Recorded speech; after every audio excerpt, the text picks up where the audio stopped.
Her parents were the most famous couple on the planet. She grew up between mansions, movie sets, and a marriage the entire world was watching.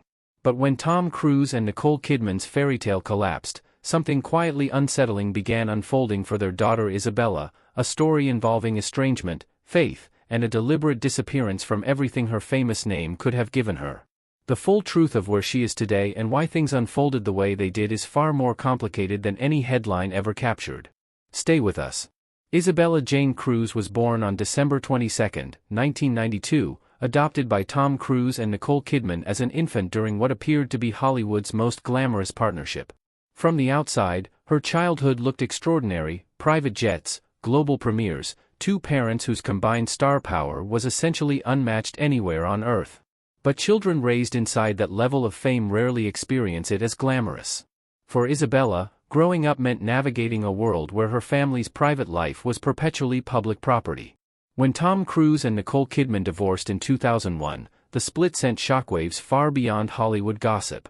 What emerged gradually, and what many found deeply unsettling, was the apparent estrangement between Nicole Kidman and her adopted children, Isabella and Connor. Nicole herself has spoken painfully about this distance, acknowledging in rare candid moments that the separation from her children cuts deeply. The role of Scientology in shaping those family dynamics has been widely discussed and documented, a subject that adds a genuinely complicated dimension to what might otherwise seem like a straightforward family story.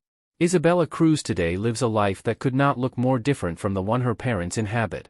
She resides in London, works as an artist, and has deliberately constructed an existence of near-total privacy. She married British IT consultant Max Parker in a small ceremony in 2015. Tom Cruise attended, Nicole Kidman notably did not. Isabella has spoken briefly but clearly about her contentment with quiet, ordinary life, a remarkable statement from someone who could have leveraged her last name into virtually anything. She remains a committed member of the Church of Scientology, which continues to be the most discussed and most divisive element of her public identity. The creepy truth the title promises is not scandal in the conventional sense. It is something more quietly haunting: the image of a young woman raised at the absolute center of global fame and glamour who chose, with clear eyes and apparent conviction, to disappear from it entirely.